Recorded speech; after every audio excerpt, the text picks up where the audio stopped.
আসসালামু আলাইকুম এভরিওয়ান। আমি আশিক ফ্রম নেক্সিস ইন্টারন্যাশনাল। আজকে আমি আলোচনা করব অক্সফোর্ড এএলএলটি, যেটা আগে নাম আসলো ওআইটিসি। সো বেসিক্যালি অক্সফোর্ড এএলএলটি হোকা বা ওআইটিসি হোকা, স্পিকিংও কতটা সেকশন আছে, ঠিক আছে? তো বেসিক্যালি আপনার স্পিকিংও 4টা সেকশন আছে, ঠিক আছে?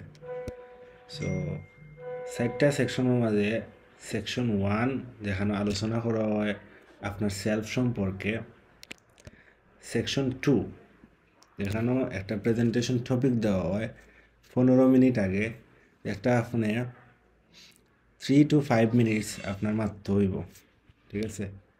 অ্যান্ড সেকশন 3 একটা আপনি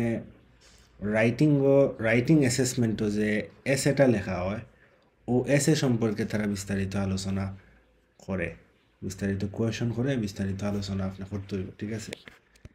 অ্যান্ড সেকশন 4, এই সেকশনও আপনারে একটা পিকচার দেওয়া হইব, যে পিকচারটা আপনার সামনে 15 সেকেন্ড থাকবো, ও 15 সেকেন্ড থাকার পরে আপনারা কইব পিকচারটা নিয়ে ডিসক্রাইব করার লাগি, অ্যান্ড দেন তারা কিছু জেনারেল কোয়েশন করব, ঠিক আছে? সো বেসিক্যালি ওয়াইটিসির স্পিকিংও 4টা সেকশন থাকে।